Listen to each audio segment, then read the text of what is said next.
From the time that we walked in here to the moment that we walk out, 10 people will have been sent to the hospital due to anaphylactic shock. My name's Jacob Gannell. I'm Abby Gilbert. I'm Alexis Middleman. I'm Haley Ornstein, and we're proposing a self-injectable epinephrine implant. Approximately 15 million Americans suffer from anaphylaxis, and this number has increased by about 377% over the last 10 years. Currently, one of the few drugs that is used to treat anaphylaxis is epinephrine. Current treatment methods for anaphylaxis involve either waiting for EMS personnel to arrive or retrieving a prescribed EpiPen and manually administering the dose yourself.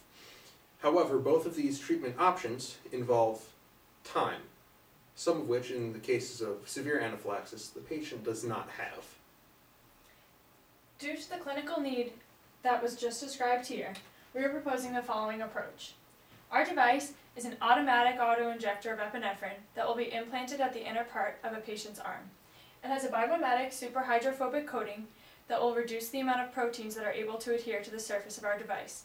This significantly will reduce the risk of infection at the implant site. Furthermore, it has a catheter injector equipped with a Miller pressure transducer that will measure a person's blood pressure at all times. This implant also has a thermocouple with the preset reference temperature between 97 and 99 degrees Fahrenheit, which encompasses the average body temperature at 98.1 degrees Fahrenheit. Additionally, our implant has a noise indicator to let the patient know once the epinephrine has been injected.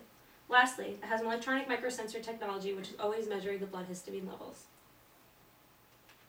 Due to the technology that was just listed, our device will significantly reduce the amount of time that epinephrine is injected into the body, which in the long run will help the patient. And it also has a pre-measured dosage, which will reduce the time. Finally, our sensors will continue to track the indicators after the first dose of epinephrine and will administer a second dose if needed. And since it is implanted into the arm, it reduces the risk of failed injection, which is a problem with manual epinephrine injectors. As this device is controlled by a computer, there are some risks associated with it. Should the computer or any of the sensors fail, it would impose the risk of double dosing, or injecting a second dose when not needed, or failure to inject a first dose when needed. Additionally, because this device is implanted and requires surgery, it does have a high upfront cost. Despite the cost of our device, we believe that it's still comparable to other devices on the market. One of these devices is the AubiQ, which is a portable epinephrine injector that has pre-dose measurements and voice instructions to tell the patient how to use it.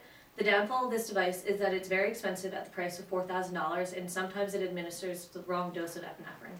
Massachusetts EMS protocol for anaphylactic shock has recently been changed to the check and inject kit. Although this kit only costs $15, the patient has to wait the average of 7 minutes for EMS to arrive on scene, and then wait for personnel to open the kit, fill the needle with the measured epinephrine, make sure there's no air in it, and then inject it into the patient. Until recently, the EpiPen was the most common way to treat anaphylactic shock. It came pre-measured with an adequate dose of epinephrine and automatically injected it at the push of a button.